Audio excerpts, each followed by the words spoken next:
On va vous présenter une église qui est, qui est catholique. Alors, tout à l'heure,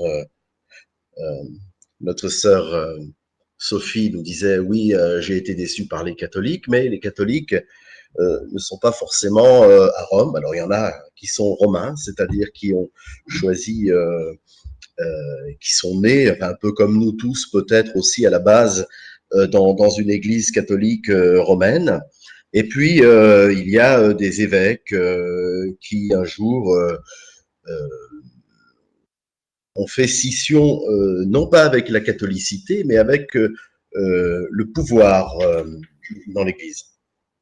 Voilà. Cette notion de, de gouverner l'Église, il y a une notion qui est pyramidale, c'est-à-dire qu'un seul homme décide de tout pour tout.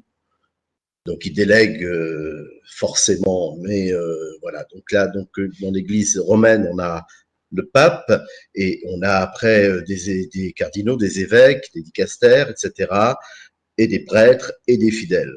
Hein, on pourrait résumer ça comme ça. Et puis il y a des églises, il y a des évêques, des prêtres, des fidèles qui un jour ont souhaité quitter ce système pyramidal. Alors, je vais vous donner en exemple notre Église, l'Église apostolique œcuménique tout court, on va dire, parce qu'on n'est plus de France. Yes. Arrête à Franklin. Arrête.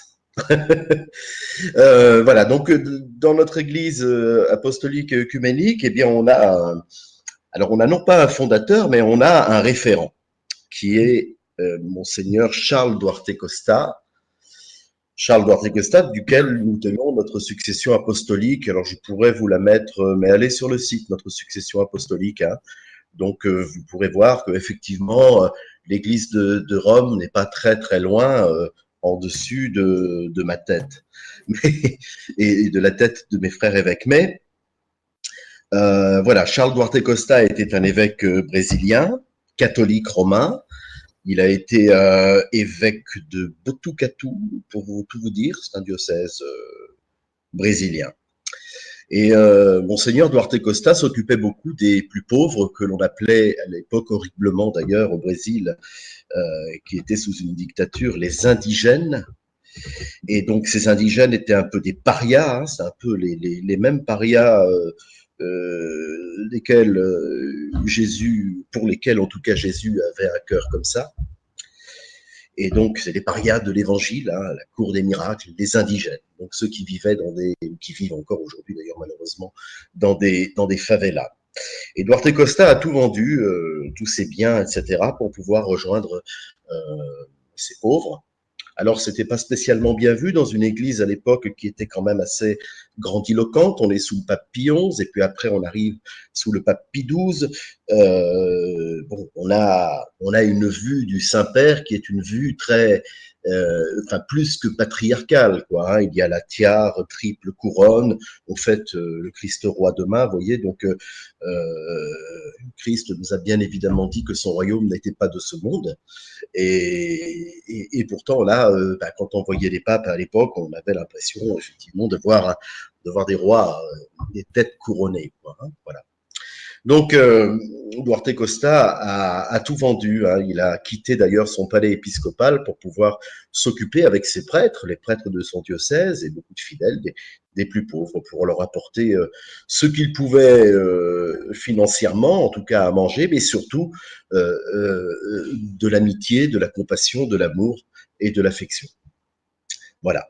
Ensuite, il s'est élevé férocement lorsque des nazis, des dignitaires nazis ont trouvé refuge en Amérique latine. On les recevait à bras ouverts, hein, c'est le cas de le dire, avec, on va pas dire la bénédiction du pape de l'époque, mais bon, le grand silence. Hein. Le pape Pie XII, c'est le pape du grand silence. On l'a vu, on connaît l'histoire, etc. Donc là, il a pointé du doigt ce qui se passait, et donc on a souhaité le nonce apostolique du Brésil à l'époque a souhaité l'excommunier. Ils ont signé, ils ont écrit un décret d'excommunication que Pie XII ne signera jamais. Donc voilà. Donc Monseigneur Duarte Costa a poursuivi son ministère hors de l'Église catholique et romaine. Il a continué à consacrer des évêques, à ordonner des prêtres, et ils se sont établis en paroisse et en église nationale. Les églises nationales, c'est intéressant parce que celle qui a le plus marché, c'est l'église anglicane. Hein, on a souvenir de cette église catholique. Hein. Les anglicans ne sont pas les protestants d'Angleterre, mais il ne faut jamais dire ça à un anglican. Toujours prendre la notion de catholique. Donc on a une église catholique nationale en Angleterre qui a bien fonctionné, qui aujourd'hui est une communion d'églises, etc. Voilà, donc pour arriver à notre église aujourd'hui, il y a eu des évêques qui ont fait d'autres évêques, qui ont fait d'autres des prêtres, et donc la réalité brésilienne n'est l'église existe toujours au Brésil, elle s'appelle l'ICAB, hein, c'est-à-dire l'église catholique apostolique brésilienne. Voilà, alors il est bien évident qu'en France, on ne peut pas construire une église catholique apostolique brésilienne. Donc les évêques de la succession Duarte Costa sont un petit peu disséminés de par le monde et on fait église. Faire église, ça veut dire quoi? Ça veut dire qu'on n'est pas, on a des différences avec l'église catholique romaine. Donc à la base, ces différences, c'était à partir du moment où on quitte un système pyramidal, eh bien, il va falloir gouverner l'église. Donc il va falloir trouver une solution pour que l'église puisse être gérée. Hein, pour que l'autorité dans l'Église puisse exister. Et là, le père Gaston pourra en parler mieux que moi, puisqu'il vient de l'anglicanisme, il est un prêtre anglican. Donc voilà, donc l'Église doit fonctionner de manière synodo-épiscopale. Un synode qui décide et qui est composé chez nous pour l'instant du curé de la paroisse et du président du conseil, donc un prêtre, un laïc, un diacre et un laïc, autour de l'évêque. Le synode décide et l'évêque applique. C'est-à-dire que si moi demain je suis en minorité sur une décision que j'aurais une idée qui me vient, etc. Si demain je suis en minorité, je serai obligé d'appliquer ce qu'a dit le synode, et puis je n'aurai rien à redire de toutes ces choses. Voilà, que ce soit pour l'ordination d'un prêtre, pour l'ordination d'un diacre, pour des décisions. Hein. Alors bon, c'est des décisions qui sont réfléchies avant d'être prises et avant d'être votées. Voilà.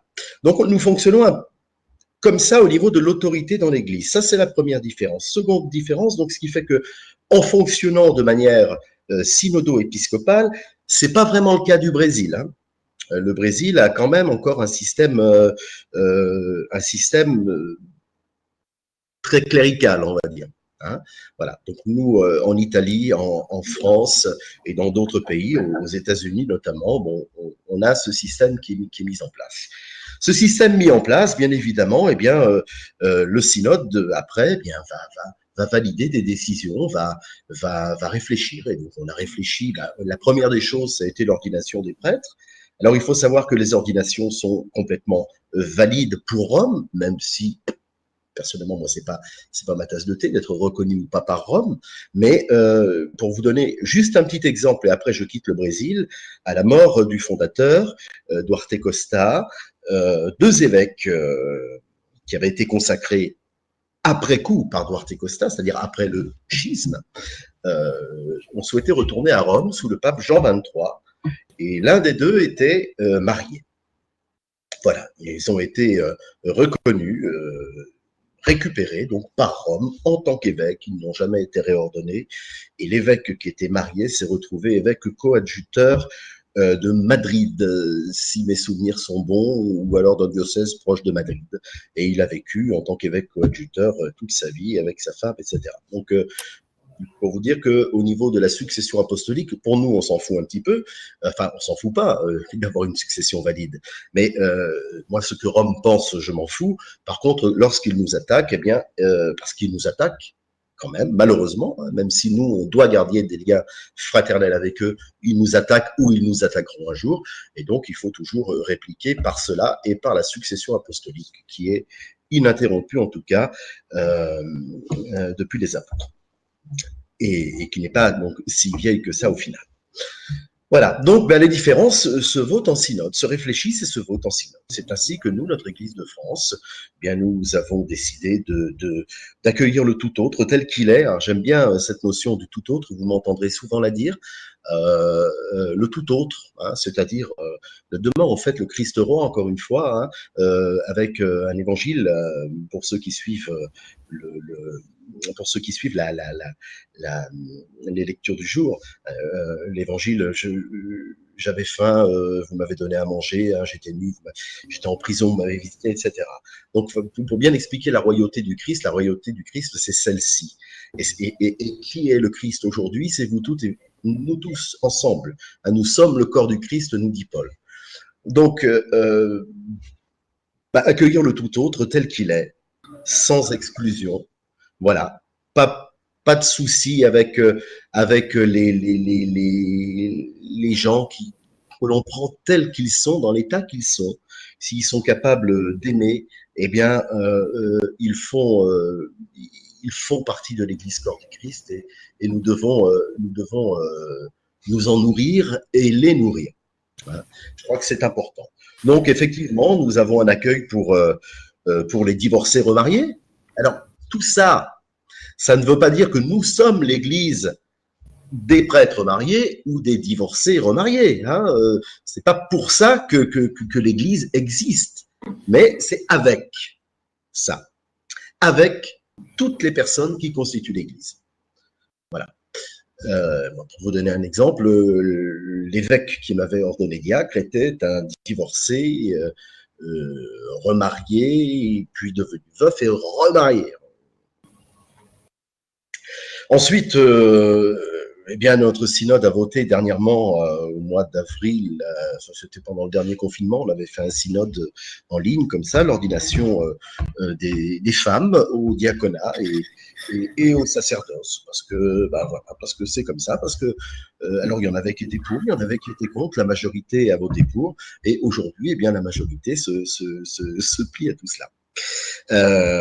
Différence encore avec l'Église romaine, c'est que des personnes qui sont homosexuelles, qui sont LGBT d'ailleurs, eh bien, elles sont comme elles sont.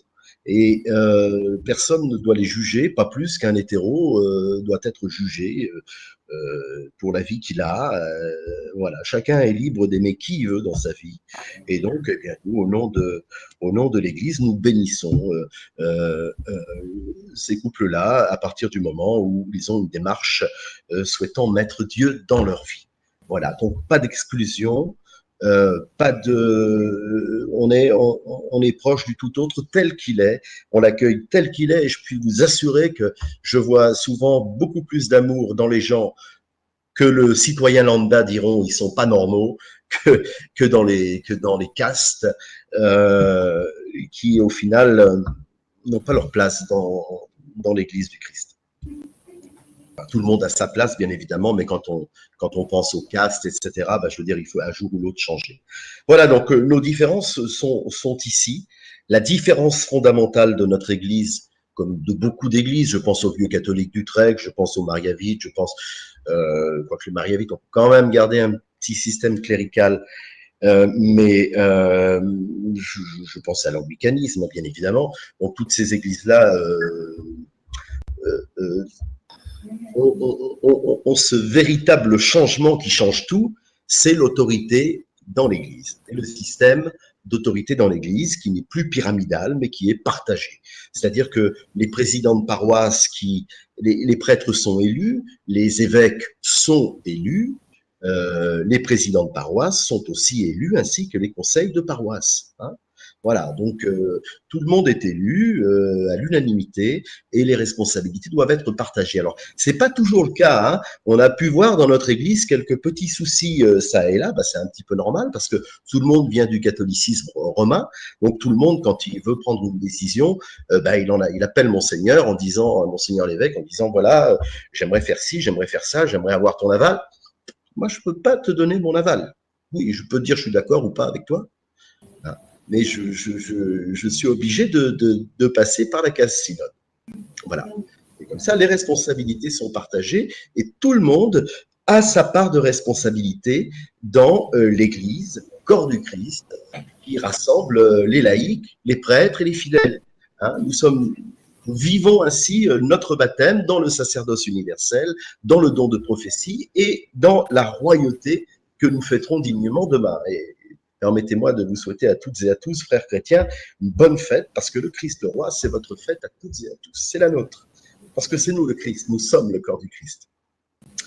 Voilà, donc pour la présentation de l'Église, hein, j'ai essayé de partir un petit peu sur de l'historique. Vous avez tout sur le site qui rassemble tout ça, et on peut effectivement répondre à plein de questions.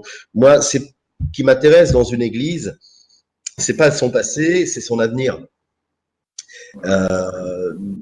En tout cas, nous sommes une église avec un E minuscule, comme toutes les églises sont une église avec un E minuscule, qui souhaite rejoindre l'église avec un E majuscule, c'est-à-dire l'église corps du Christ.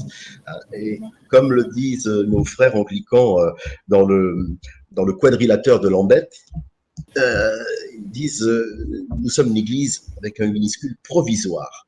Le jour où l'ensemble du christianisme se réunira dans l'unité, eh bien, à ce moment-là, nous n'aurons plus lieu d'exister, nous rejoindrons l'Église avec un E majuscule. Pour l'instant, nous l'espérons. Nous prions pour, et parfois, eh bien, on désobéit aux hommes pour pouvoir obéir au Christ. Je vous donne l'exemple de la communion. Le Christ a dit « Prenez et mangez-en tous ». Il n'a pas dit sauf les divorcés remariés, sauf les homos, sauf les pécheurs. Il n'y avait que des pécheurs autour de lui. Il y avait même celui qui l'a trahi. Voilà. Et prenez et mangez-en tous, prenez et buvez-en tous. Et ben, l'Eucharistie, c'est le sacrement universel, et c'est le sacrement sur lequel, eh bien, lorsque nous sommes avec des prêtres même romains, sensés, qui ont compris cela, et heureusement il y en a, eh bien nous communions tous ensemble. Et croyez-moi, c'est des moments importants. Et un jour, j'ai un prêtre catholique qui m'a dit, qui m'a expliqué cela. Il m'a dit, oh, mieux vaut désobéir aux hommes, donc au pape, notamment, aux évêques, etc., pour pouvoir obéir au Christ. Voilà, j'ai un petit peu fait le tour. Assez brièvement, on me dit que mon temps est fini normalement, donc je vais m'arrêter là, je vais respecter le timing. Par contre, je n'ai rien contre des questions si elles ne s'attardent pas, parce que c'est vrai qu'on présente une paroisse à Paris aujourd'hui. Alors ça peut donner l'exemple à ceux qui ne sont pas parisiens de voir comment on constitue une paroisse. Et c'est très bien. Donc on a ici Raphaël qui est diacre, qui a été ordonné diacre juste avant le confinement. Elle aurait dû être ordonnée diacre aujourd'hui. Et ben, on a senti le vent venir. Et donc, on l'a fait lors du dernier synode de la CEP, Communion des Églises Progressistes. Et on a ordonné diacre ce jour-là. Donc, diaconesse Raphaël, je te laisse la parole, ma sœur. Merci.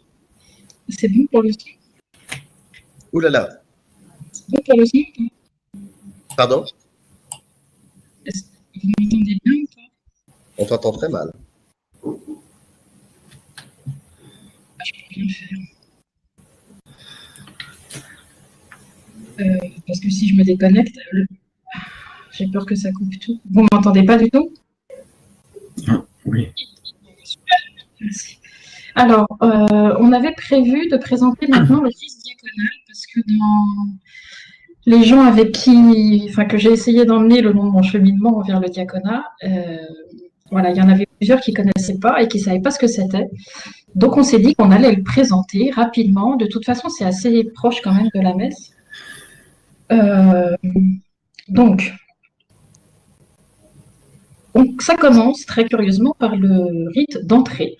Donc, vous avez cette procession des ministres qui vont jusqu'à l'autel et qui embrassent l'autel. Je fais juste une petite parenthèse là au niveau de l'autel, c'est intéressant. L'autel a toujours représenté le lien entre entre l'homme et Dieu. Et c'est pour ça d'ailleurs qu'il y a souvent des églises en haut des collines ou des montagnes. Et puis, de ce lien, finalement, c'est devenu le centre des monuments des églises. Et donc, quand le prêtre aujourd'hui consacre le pain et le vin, il le fait quasiment dans les mains de Dieu, puisqu'il le fait sur l'autel. Donc, dans cette jonction entre l'humanité et Dieu. Et l'autel symbolise aussi le Christ, puisqu'il est homme et Dieu à la fois. Donc voilà pourquoi tout ça, les ministres embrassent l'autel en arrivant. Et puis après, on commence la célébration, la messe, avec le signe de croix au nom du Père, du Fils et du Saint-Esprit. Et puis pour commencer, on se reconnaît humblement pécheur. Donc on récite le Je confesse à Dieu. Et puis le célébrant nous donne, donc le diacre en l'occurrence, puisqu'on fait l'office diaconal, le diacre donne. Enfin non, comment on fait là, Laurent? Partage le pardon du Seigneur. Ça te va? On partage le pardon du Seigneur. Et puis après, on chante la gloire de Dieu. Enfin, une action de grâce, on chante la gloire de Dieu. Et puis après, on rentre dans le temps de la parole avec la première lecture, issue de l'Ancien Testament, le psaume, la deuxième lecture, issue générique du Nouveau. Et puis après, c'est le temps de l'Évangile avec l'Alléluia, la proclamation de l'Évangile, et puis l'homélie. Donc les diacres ont le droit de faire l'homélie. Et puis, c'est le temps de la prière eucharistique. Ah non. Avant, on se rapproche justement de ce temps fondamental de la messe, et donc on rappelle notre foi avec le credo, le Je crois en Dieu, et puis la prière universelle, qui est un temps important parce qu'on associe à notre démarche l'ensemble de l'humanité, qui n'est pas forcément présente avec nous. Donc on fait des prières pour les plus pauvres, pour le monde, pour l'Église et pour la communauté. Et après arrive le temps, tu me corriges, hein, Laurent, si j'oublie des trucs. Et après arrive le temps donc de la prière eucharistique, que là, le diacre ne peut pas dire. Et donc, dans ce cas-là, il va récupérer les hosties qu'un prêtre lui a déjà consacrées. Et donc, je fais une petite parenthèse et je laisse la parole au Père Gaston, qui lui va vous présenter rapidement ce que c'est qu'une prière eucharistique. Bonsoir a tous. C'est la conmemoración de la dernière dîner del Cristo avec les apôtres. C'est ça, c'est un moment que Jesús se présente como el verbe, como la rédemption. C'est-à-dire que vous lui donnez le pain et le vin. C'est la transformation del corps et la sang de Christ. Il avait deux manières de l'interprétation. Du côté catholique, c'est la transubstanciation, c'est-à-dire que vraiment c'est le Christ qui est en el pan et en el vin, le corps et la sang. Et en el côté protestant, c'est plus en commémoration. Reste, el pan es pan, el vin es vin, y en el esprit, vous avez el corps de Christ. En la tradición de la Iglesia Católica Romana o de las iglesias católicas ortodoxas, es la transubstanciación. Es el Christ vivant que lui nos invite a rejoindre en nous.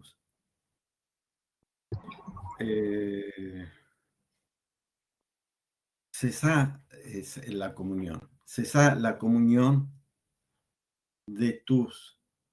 C'est-à-dire, la mesa es la comunión de la iglesia. Y la iglesia aquí, c'est chacun de nous. Il avait deux manières. En la mesa anciana, vous savez que el prêtre se refiere al pueblo, a la iglesia, para que vous le présentez directement à Dieu. Après de Vatican II y après de las reformas católicas, nous sommes al pueblo, c'est-à-dire à l'église même. J'avais trois choses pour finir. Jesús es el chamán, parce que en el moment que nous sommes en la communion, nous sommes en chamán à lui, et lui nous invite à participer. C'est la vie, parce que en el momento que nous sommes avec le corps y la sang en nuestro interior, pardon, en nuestro interior, c'est la vie que lui nos donne, la rédemption que lui nous fait en nuestro interior. Y la vérité, parce qu'il avait une seule vérité, c'est lui. C'est lui, c'est l'intermédiaire avec Dieu. C'est ça, c'est la mesa. La mesa, c'est ce rencontre de tous avec lui. Et je ne sais pas si Monseigneur voulait compléter. Moi, je suis entièrement d'accord avec ça. Alors, il faut savoir que sur la forme, nous avons des prêtres, chacun célèbre avec le rite dans lequel il est né. Nous avons Monseigneur Serge, le Père Serge, à Lucéram, près de Nice, qui lui n'a connu que la messe tridentine, donc il célèbre la messe tridentine. D'autres En latin, donc. En latin, alors en latin français, hein, mais bon, d'autres tournés au peuple, etc. Mais bon, c'est quelque chose aussi quand même de vivant, parce que ceux qui connaissent le personnage de Serge savent que c'est pas non plus du Monseigneur Lefebvre, hein, notamment notre Père Serge, c'est un peu notre Père Guy Gilbert. Donc, il a un peu des tatouages partout, et c'est un biker, il a une Harley Davidson, donc voilà, donc c'est quand même une tridentine revisitée, mais l'essentiel y est. Après, nous avons la liturgie de Lima, qui est célébrée par le Père Alain Serrantoni, dans le Gers. Nous, on célèbre Lima ou la liturgie de Saint Paul VI, hein, donc qui pour moi me convient parce que bon, ça reste une liturgie, voilà. Donc chacun, y a pas, la cohérence là-dessus, c'est ce que vient de dire le Père Gaston. C'est-à-dire, nous reconnaissons que à travers le pain et le vin, nous reconnaissons le corps et le sang du Christ. Nous communions à ce corps et à ce sang, et nous devenons ainsi des tabernacles vivants. Voilà. Alors, on n'en était pas encore tout à fait à la communion quand même. Avant, il y a le Notre Père et le partage du signe de la paix. C'est important aussi. Et puis après la communion, ouais, tu voulais dire quelque chose, non? Non, la paix qui nous est un petit peu. Alors maintenant, on se fait des signes comme ça, ou alors des sourires de paix. Hein, voilà. Donc on a. C'est vrai qu'on est dans une époque aujourd'hui, on ne se serre plus la main, on se donne des coups de poing, et tout ça, c'est voilà. Mais le signe de paix est très très important, et c'est d'ailleurs dans notre paroisse ici à la Seine-sur-Mer, c'était jusqu'à ce que le Covid n'y mette son grain de sel, c'était quand même un moment très important où les gens se serraient très fort dans les bras, où les réconciliations pouvaient s'obtenir. Voilà. Et donc dans une messe, quand c'est une messe qui est célébrée par un prêtre et qui a un diacre, c'est le diacre qui envoie le partage de la paix. Et après, donc il y a la communion, et après on envoie le peuple de Dieu porter le corps du Christ dans le monde. Et c'est aussi le diacre qui envoie justement l'assemblée en mission. Voilà pour la description de l'office diaconal. J'espère que c'est plus clair pour ceux qui ne savaient pas trop ce que c'était. Et maintenant, donc, on en arrive à la présentation des services de la paroisse. De Paris. Je vais vous mettre si j'y arrive, dans la discussion publique, le lien de la paroisse. Comme ça, vous aurez tout en détail sur le site. Grosso modo, vous avez deux grands services, si on peut dire. D'un côté, tout ce qui est accueil pastoral, avec les accueils, visite, écoute et soutien spirituel, tout ce qui est bénédiction chez vous, ou ailleurs d'ailleurs, de vos proches et d'objets importants pour vous, tout ce qui est conseil pastoral, pour vous aider à discerner, tout ce qui est réunion de prière, réunion de partage autour de textes œcuméniques, tout ce qui est action caritative auprès des plus fragiles, et puis dans cette même ligne, tout ce qui est présence auprès des malades. Donc ça, c'est tout ce qui est accueil pastoral. Et puis, de l'autre côté, il y a évidemment quand même tous les sacrements, aussi bien les préparations que les célébrations. Alors pour les célébrations, c'est un peu compliqué en ce moment, mais on approche normalement de la fin du confinement. Et donc, vous avez tous les sacrements classiques. Et puis pour la messe ou l'office diaconal, ça reste possible même pendant le confinement, mais du coup plutôt chez l'habitant. Et quand le confinement sera fini, eh ben, on continuera à le faire chez l'habitant, chez vous, parce qu'on n'a pas encore de local sur Paris. Donc, si vous avez besoin de communier et que vous voulez le faire dans notre église, on peut, avec le Père Gaston, se déplacer chez vous. Et puis, on le fera soit pour vous et votre famille, soit pour vous et puis des proches que vous auriez invités. Voilà. Et je laisse le Père Gaston rentrer un peu plus dans le détail sur les services les plus importants. Bueno, je suis disponible. Vous m'écoutez? Oui, on t'entend. De lundi à lundi, je suis disponible. En la journée, je pouvais me déplacer. Et après, la projection est de faire à lo plus possible un groupe de prière. Après, c'est de voir avec las personas que vraiment voulaient faire la prière une fois par semaine ou deux fois cada 15 jours. C'est possible por internet ou à domicile. Faire réflexion de la palabra aussi. En el côté plus didáctico, en el côté social, il avait un proyecto aussi de trabajar avec las personas SDF, d'accord? Ça c'est aussi las personas que pouvaient ou voulaient collaborer sont bienvenues. Et bon, c'est tout une affaire ensemble, faire une communauté, igual à disposition de chacun del temps pour pouvoir faire une réunion ou d'aller à la maison de las personas que demandent faire une prière en spécial, une bénédiction de la maison, une bénédiction pour si une personne est malade, d'aller visiter à l'hôpital, etc. Nous sommes à disposition de tous.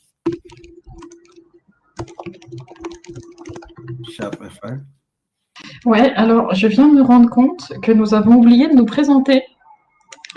Donc je suis désolée, normalement on fait ça au début, mais comme nous on se connaît, en fait on est allé directement dans le truc.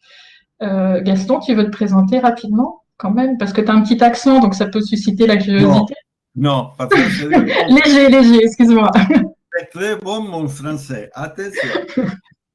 Je suis argentin, comme le Papa François. Je suis ancien séminariste de l'Iglesia Católica Romana. Après, je suis en l'Iglesia anglicane.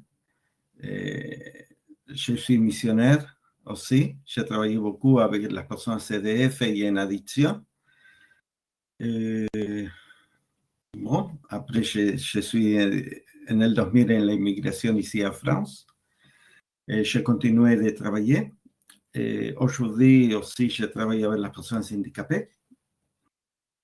Et bon, je suis ordonné en l'Iglesia anglicane ou épiscopale. Et bon, aujourd'hui, avec parlé avec Lauren et Monseigneur, je suis là. Et je suis à votre disposition. J'espère que vous m'aidez à améliorer mon français aussi. Et bon, en tout ce que je pouvais aider, je suis disponible pour vous. Pour le côté écuménico, j'avais trop d'expérience pour travailler avec las iglesias protestantes. Et bon. Bon, super, merci. J'avais 25 années. Non, j'avais 50 années, je suis marié et je n'ai pas d'enfant. Merci Gaston. Et donc moi rapidement, donc je suis Raphaël. Laurent a dit que j'étais diacre. Il m'a ordonné début octobre, donc ça fait tout petit 2 mois. Oui. Et donc je suis une femme, comme vous avez peut-être pu remarquer. Et donc très heureuse de porter un ministère en tant que femme, parce que c'est quand même aujourd'hui très rare. chez les catholiques. Donc voilà, il faut montrer que ça existe, que c'est possible et que le chemin est ouvert aussi pour d'autres. Je travaille dans Internet et voilà. Voilà. Et puis, avant de conclure, enfin pour conclure plutôt, est-ce que Laurent, tu peux réancrer tout ça dans l'Église en France, dans le diocèse, tout ça? Alors, notre diocèse, c'est le diocèse du nord au sud, donc il ne contient pas la partie aquitaine qui est sous la juridiction d'Alain Serrantoni, qui est un frère aussi. Ça fait 20 ans qu'on travaille ensemble, etc. Donc Alain à la partie aquitaine, l'Espagne et le Portugal. Et donc, nous avons avec Serge et vous, donc, cette partie du nord au sud, hein, c'est-à-dire du nord au sud-est, hein, on va dire, de la France. Et puis, ça peut aller au-delà jusqu'à la Belgique, puisque notre frère Logan là, nous a rejoints. Alors, notre diocèse, eh bien, il comprend aujourd'hui la paroisse de Lucéram dans les Alpes-Maritimes, la paroisse de la Seine-sur-Mer, bon, la paroisse de Paris qui est en construction, la paroisse de Merkengem, j'espère que j'ai bien dit, en tout cas proche de Dunkerque, Lille, entre Dunkerque et Lille, avec le père Jean-Jacques et le frère Gauthier, qui paroisse qui existe déjà depuis un certain temps, et en plus ils ont le bonheur et la joie de pouvoir très prochainement intégrer une vraie chapelle ancienne, très belle. Donc ce sera une joie aussi pour eux en tout cas de pouvoir célébrer dans ce lieu-là. Et donc nous avons aussi eh bien des fidèles un peu partout, comme Claude qui nous a rejoint, qui est un sympathisant de notre église. Et puis nous avons aussi Bertrand, qui est notre référent sur Limoges, qui est en formation et qui souhaite créer une communauté sur Limoges. Voilà, grosso modo, ce que l'on peut dire. Alors après, on a peut-être éventuellement, certainement d'ailleurs, dans un horizon proche, un diacre qui sera ordonné du côté d'Avignon, ce qui permettra, avec une chapelle, ce qui permettra d'avoir un office diaconal, et puis on ira y dire la messe assez souvent. Voilà. Après, il faut pas voilà. Donc nous, pour Bertrand, par exemple, les prêtres, on se déplacera à tour de rôle de temps en temps pour aller célébrer l'Eucharistie avec eux. Même Claude, hein, si vous vouliez un jour qu'on vienne un petit peu en Bretagne célébrer une fois dans l'année ou deux fois, ça peut être un moment aussi important. Voilà, donc on a des paroisses qui sont visibles avec des chapelles, ou alors parfois, il faut tout construire parce que bon, on n'a pas les moyens de se payer tout de suite un local à Paris en plus. Hein, vous imaginez qu'à Paris c'est cher, très cher. Bon, on va essayer de voir avec les frères protestants s'il n'y a pas la possibilité, mais ça reste cher. Je crois que c'est 100 € l'heure de célébration minimum. Donc voilà.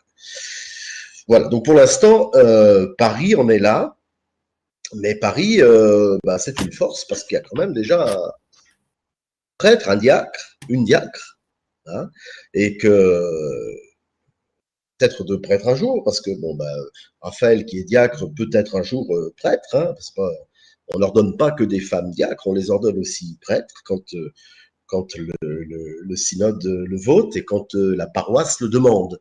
Hein, donc ça veut dire quand il y en a quand il le faut. Hein.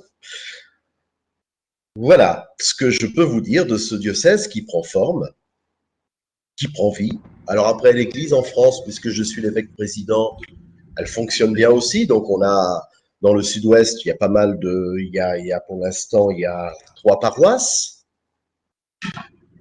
dont deux visibles, et notamment l'église du Père Alain, une belle église. Alors c'est dans une ancienne grange, mais bon, il a vraiment refait ça très bien. Et voilà, donc on n'a pas la prétention de vouloir être des super chrétiens, on est on a beaucoup d'humilité, mais bon, on essaie de vivre un catholicisme réformé et qui s'inscrit un petit peu dans la notion des premiers apôtres. Et encore une fois, même, ça me gêne un peu quand on se dit qu'on s'inscrit dans la notion des premiers apôtres, parce que les premiers apôtres, effectivement, ils nous ont donné une trame, mais c'est déjà derrière nous. Ils nous ont donné une trame sur l'apostolat et sur ce qu'ils ont réussi à faire. Et ce que l'homme, quand même, a pu dégrader au cours des années. Hein. On l'a vu avec les différentes guerres de religion, on l'a vu avec les différents schismes, on le voit encore avec les déchirements, etc. Voilà, frères et sœurs. Est-ce qu'il y a des questions? C'est ça maintenant? Oui, si maintenant il y a des questions sur l'Église ou la paroisse de Paris, n'hésitez pas. Alors, on a perdu Gaston, mais il a... Oui, je suis là, je suis là. Tu as coupé la vidéo? Non, c'est coupé ça. Ah. La technologie. Donc là, si vous avez des questions, il faut réactiver vos micros par contre. Et si vous n'arrivez pas à réactiver vos micros, vous avez la possibilité de déposer aussi une question par écrit sur la petite fenêtre entre la liste des noms et les vidéos des visages.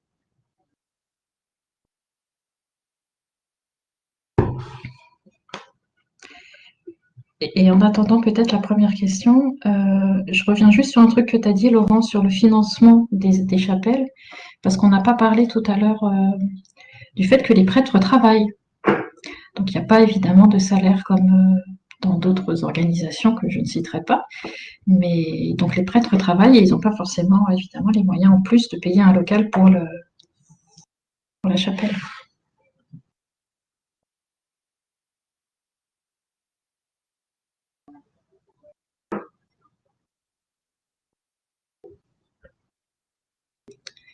Alors, est-ce qu'il y a des questions? Moi, dans la liste des personnes qui sont là, j'en connais au moins 2 qui ne sont pas bonsoir à tous. Donc, voilà, en fait, j'avais une question. Est-ce que l'Église apostolique, c'est pareil que l'Église chrétienne, en fait? Est-ce qu'il y a des restrictions, je veux dire, des choses que... Désolée, Je comprends, Sophie. Le christianisme, il enveloppe toutes les religions chrétiennes.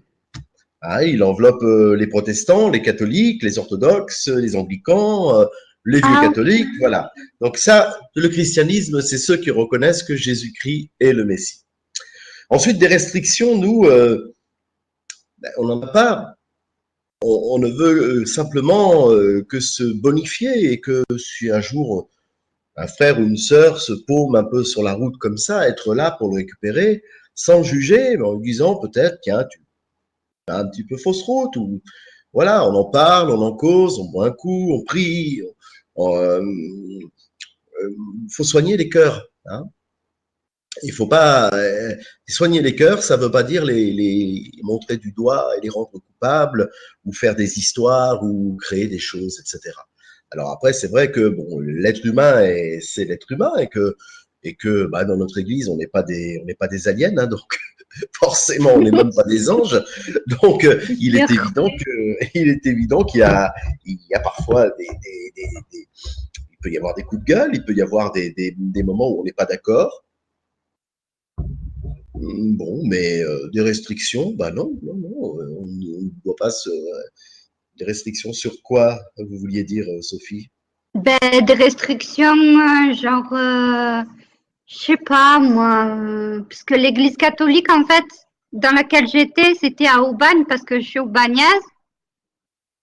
Et du coup, en fait, c'est très compliqué parce que les restrictions au niveau, par exemple, pour Pâques, pour la moisson, pour toutes ces fêtes-là, en fait. Ben non, quand on fait la fête, on a le cœur ouvert, on ne se retient pas, et ma foi, eh bien oui, après, bon, on peut vivre le temps du carême, effectivement, on peut prendre ce temps pour réfléchir, peut-être pour jeûner si on en a envie. Nous, c'est pas obligatoire chez nous. Et alors, surtout une chose qu'on n'a pas abordée, mais qui peut-être est très importante, et j'ouvre la parenthèse, je la referme tout de suite, c'est le sacrement de réconciliation. Le sacrement de réconciliation, chez nous, il est vécu un peu comme on l'entend. Hein. Le Christ nous dit, va d'abord te réconcilier avec ton frère. Donc, effectivement, moi, je peux vous donner l'absolution dans mon confessionnal, j'en ai pas, mais bon, on peut mettre une grille entre nous et puis vous donner une absolution, etc. Et la question se pose, est-ce que cette absolution que je vais vous donner, si vous n'êtes pas allé vous réconcilier avec votre frère, et si vous n'avez pas obtenu son pardon ou vice-versa, est-ce que cette absolution n'est pas un peu quelque part hypocrite, un peu voilà, donc nous, on essaye d'être dans la réconciliation, et pour moi, le sacrement de réconciliation par excellence, c'est lorsque on va trouver celui à qui on a fait du mal, ou celui qui nous a fait du mal, et qu'on est dans une démarche de réconciliation. À la fin, on s'embrasse. On parlait du baiser de paix tout à l'heure. Le baiser de paix, bien souvent dans les paroisses, dans nos paroisses, en tout cas dans la paroisse de la Seine, engendre le sacrement de réconciliation. Et donc ça, c'est quand même très important. Après, les personnes qui souhaitent se faire confesser, etc., nous le faisons aussi, bien évidemment, mais il faut quand même expliquer ce qu'est la réconciliation. Oui, voilà, c'est ça, parce que j'ai pas du tout compris. Dans l'Église catholique, c'est un peu, c'est devenu vraiment très strict. Et du coup, ça m'a fait beaucoup de mal par rapport aux rumeurs que j'ai pu entendre de certaines personnes, ou même, oui, c'était en fait une vieille dame. Elle voulait me parler, je sais pas, elle était bizarre. Et j'arrive pas à m'en remettre parce que cette femme, elle était hypocrite à la fois et gentille. Mais en fait, elle me demandait des choses que voilà, des choses sur sa vie personnelle et tout. Et moi, excusez-moi, le mot bien bête, bien conne, je l'ai aidée et tout. J'étais là. Et elle, par derrière, elle disait des trucs sur moi à un prêtre, bien sûr. Un prêtre catholique qui, hélas, malheureusement, j'ai essayé d'avoir une discussion, bon, le premier jeudi où elle me l'a présenté de façon, voilà, en tant qu'homme de Dieu. Et du coup, en fait, après, tout le monde a dit que j'étais amoureuse de lui, en fait, que j'avais des sentiments, que si, que là. Mais ça a fait le tour de la paroisse carrément. Hein. C'est devenu pour moi très pesant. J'en ai beaucoup souffert et voilà, c'est... Ouais. En plus, le prêtre... oui, je voulais vous dire juste... En fait, le prêtre, lui, venait d'arriver. Et une première fois, oui, je l'ai vu comme ça, je lui ai parlé normal. Et lui, en fait, ce qu'il a fait, c'est genre, voilà, c'était que des critiques des autres, voilà, c'était que...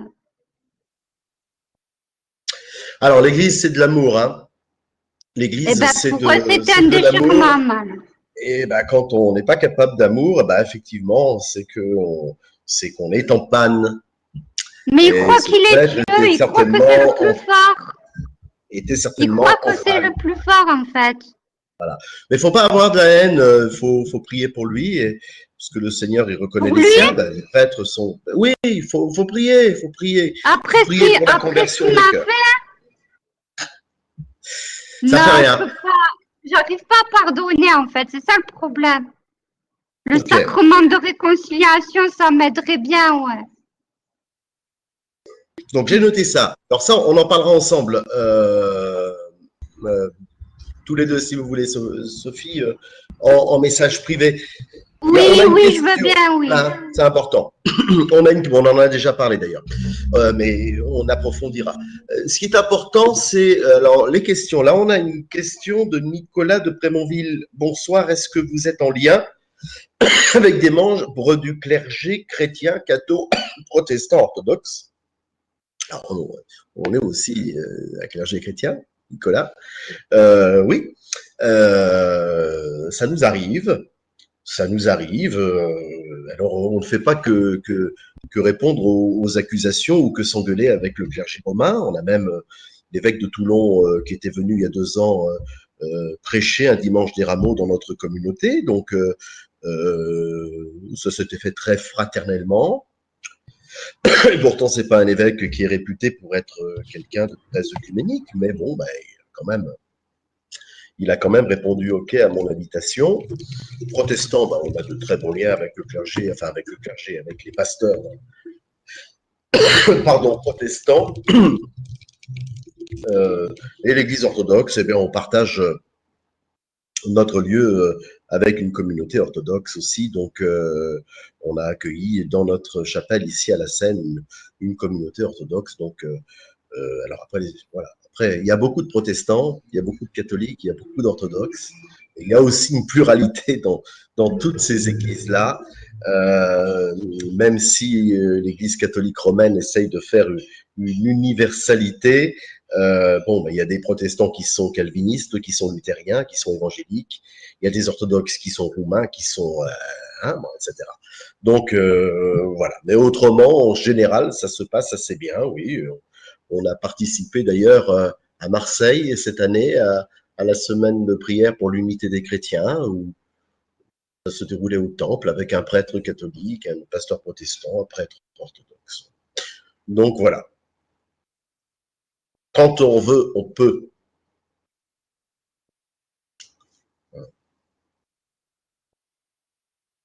Y a-t-il d'autres questions, frères et sœurs, sœurs et frères? Je vais mettre les dames d'abord.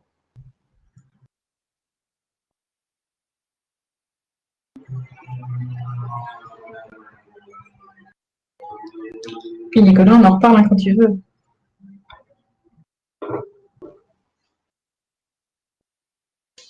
Oui, en fait, j'avais une question. Parce que il parle de Bible dans le catholicisme, mais la Bible, c'est pas eux qui l'ont écrit. En réfléchissant bien. La Bible? Oui, la vraie Bible, soi-disant. C'est un livre compliqué, la Bible, ma chère Sophie. C'est un livre compliqué, mais c'est un livre magnifique parce que c'est pas l'Église catholique qui l'a écrit, non, ce sont d'abord les Juifs, et puis ensuite, eh bien, c'est le message du Christ qui est synthétisé dans 4 évangiles. Alors, il y en a eu beaucoup plus, mais bon, on a synthétisé ce message dans 4 évangiles. Et ensuite, il y a les premières missions des apôtres avec les épîtres de Paul, Jacques, Pierre, et ça termine par l'Apocalypse. Apocalypse qui ne veut pas dire d'ailleurs la fin des temps, mais qui révèle la révélation. Donc, la Bible, c'est Dieu qui parle avec son peuple. Et Dieu parle avec un peuple dans le passé. Alors, on arrive à comprendre ce que veut Dieu de son peuple si on actualise et réactualise sans cesse le message de la Bible à notre temps. La Bible doit être non pas lue comme un roman, mais elle doit être observée, elle doit être partagée, elle doit être méditée suivant certains passages pour pouvoir faire en sorte de comprendre ce que veut nous dire Dieu dans telle ou telle situation, ou ce qu'il nous dirait en tout cas, ou ce qu'il nous dit, tout simplement. Voilà, donc la Bible, c'est un peu le Larousse des chrétiens, hein, mais bon, voilà, donc il y a des traductions catholiques, il y a des traductions écuméniques, il y a des traductions protestantes, il y en a des orthodoxes. Je l'ai jamais lu, en fait. Je suis chrétienne, enfin j'étais, mais je l'ai jamais lu. Moi, de A à Z, non plus. Alors, si ça peut vous rassurer. Mais des fois, les catholiques, ils inventent des trucs, mais où ils vont les trouver? Ils se croient que c'est Dieu, les prêtres, Alors, on dit catholiques qui parlent en général. Les catholiques romains, parce que nous aussi, on est catholiques. Catholique, Oui, ça mais veut je dire parlais universel. pas de vous en général, monseigneur. Je parlais, J'ai bien compris. je parlais de l'église d'Aubagne, de Marseille, Ok, de celui que je vous ai dit tout à l'heure de près. d'accord. Ok. Ça, on en reparlera. Hein, ouais. Ouais, parce que c'est très important en fait. Ouais, du coup, l'église catholique, c'est vrai que c'est beaucoup de choses qui se compliquent. Donc, j'ai coupé les ponts avec parce que justement, en fait, tous les gens, ils se font avoir. Parce que là, j'ai réfléchi, mais je ne sais pas si c'est ça. Dans la Bible, ils disent certaines choses de la lecture, en fait. Parce qu'il y a la lecture aux Éphésiens, la lecture vous voyez, plein de choses quand on suit la messe, quoi. Aux Corinthiens. Toutes ces lectures, je ne sais même pas ce que c'est. J'écoute la messe en catholique, mais pour écouter la messe, quoi. Je veux dire, maintenant, c'est... Ce sont des lectures. Ce sont des épîtres, ce sont des textes, ce sont des prédications d'apôtres qui étaient inspirés par l'Esprit Saint en leur temps, encore une fois. Parce que quand Paul il parle aux Éphésiens, aux Thessaloniciens, bon, ben, on peut remarquer un petit peu le message des apôtres de la première heure et donc essayer de se calquer parfois dessus en se disant que notre monde a évolué et qu'il n'est plus le même aujourd'hui. Et c'est la raison pour laquelle il faut être sans cesse. Un chrétien, c'est quelqu'un qui est en mouvement tout le temps, continu. Et cette Bible, cet évangile, c'est un mouvement perpétuel. C'est un mouvement qui s'adapte à notre temps. Jésus, le Christ, est venu pour nous dire ça. Il s'est adapté à son temps. Il avait quand même un temps d'avance par rapport à tous les apôtres. C'est-à-dire qu'il a vraiment eu un message d'humanité fort et général et qui dépasse les temps, le temps. Voilà. Donc c'est Dieu, c'est Dieu qui a pris de son temps pour rentrer dans le corps de l'homme. Et ça, c'est quand même très important. Et ça, c'est le christianisme. Est-ce qu'on a d'autres questions de d'autres intervenants? Ouais, parce qu'il est déjà 19h. Parce que... Et j'ai eu des messages comme quoi il y en a qui avaient faim. Est-ce que... Du coup, il y a des personnes qui voudraient poser une ou deux questions encore? On arrête là et de toute façon, vous avez nos coordonnées. Vous pouvez déposer des questions sur le site. Vous avez des pages Facebook. Donc, le lien n'est pas fini. Après, dire que sur notre page Facebook sont retransmises à peu près toutes les messes que l'on fait en direct en ce moment. Donc, je pense qu'il y a le Père Jean-Jacques qui en fait, nous. Il y a le Père Laurent certainement à Mazamet et bon, le Père Alain, je ne sais pas s'il retransmet. Voilà, donc en général, on met toujours les liens. Bon, voilà, il y en a qui sont pour, il y en a qui sont contre. Bon, nous, on essaye quand même de garder le lien pendant ce confinement. On a quand même une bonne nouvelle, c'est que apparemment début décembre, les lieux de culte, enfin les messes vont pouvoir être célébrées de nouveau. Donc c'est quand même une bonne nouvelle.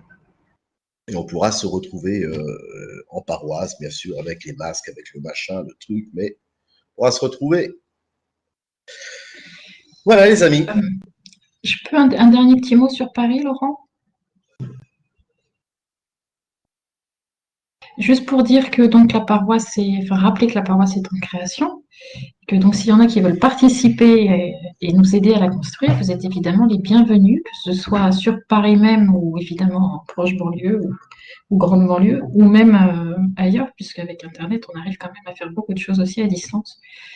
Donc voilà, toutes les bonnes volontés sont les bienvenues. Merci par avance. Bien. On peut se quitter en priant ensemble, si vous le voulez bien, parce que la prière, c'est important. Alors, on commence par le signe de la croix, mais je vais vous l'expliquer un petit peu quand même à ma manière, hein, le signe de la croix, parce qu'on on fait beaucoup de choses machinalement quand on est chrétien. Hein, et on prend il faut pas que la prière devienne un toc, ni un tic.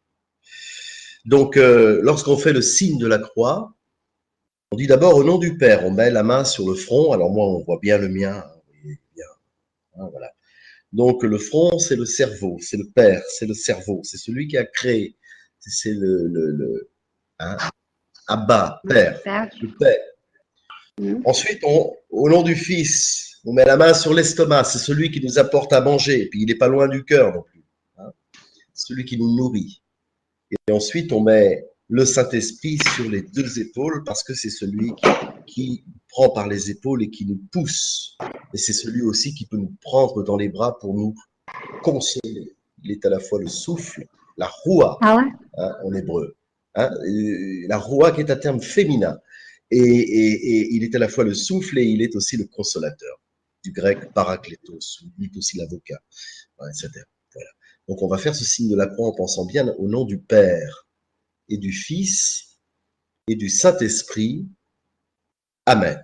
Seigneur, merci pour cet échange, merci pour ces questions, merci pour cette rencontre avec la paroisse de Paris qui porte le nom de Duarte Costa, ton serviteur évêque. Seigneur, nous voulons simplement te remercier de faire comme cela des liens entre nous. Nous sommes chacun dans des coins de France différents et pourtant nous avons tous un jour pu nous rencontrer. Nous pouvons parfois nous visiter dans les paroisses, nous pouvons nous enrichir et voir qu'en finalité, eh bien, c'est toujours toi qui nous rassemble, toi qui es le Père éternel. Alors envoie, s'il te plaît, Seigneur, ton Saint-Esprit, envoie ce souffle qui remet en route, qui remet en marche, qui met en marche et qui met en route. Envoie-le sur la paroisse de Paris, envoie-le sur Bertrand à Limoges, envoie-le sur l'ensemble de nos prêtres, de nos diacres et de nos fidèles surtout, parce que les fidèles n'oublient jamais, Seigneur, que de par le baptême, ils sont prêtres, prophètes et rois. Envoie-nous aussi cet Esprit Saint qui est le consolateur, qui est l'avocat, le paraklétos, le paraclet, hein, celui qui va apaiser nos cœurs, mais qui va aussi nous défendre et nous donner ce kérygme, hein, c'est-à-dire ce zèle apostolique de pouvoir dire que nous sommes chrétiens et que nous sommes le corps du Christ. Oui, Seigneur, nous sommes unis en ton nom, en ta présence, parce que tu nous as dit que là où 2 ou 3 étaient réunis en ton nom, tu étais au milieu d'eux. Nous sommes réunis par le rassemblement, nous sommes réunis par la parole et nous sommes réunis par l'Eucharistie qui fait de nous des membres du corps du Christ. Et que ce Dieu tout-puissant, éternel, lent à la colère et plein d'amour, nous accorde à toutes et à tous la grâce de sa bénédiction au nom du Père et du Fils et du Saint-Esprit. Amen.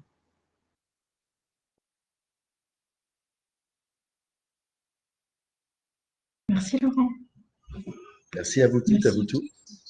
Et on reste connectés, on a des réseaux,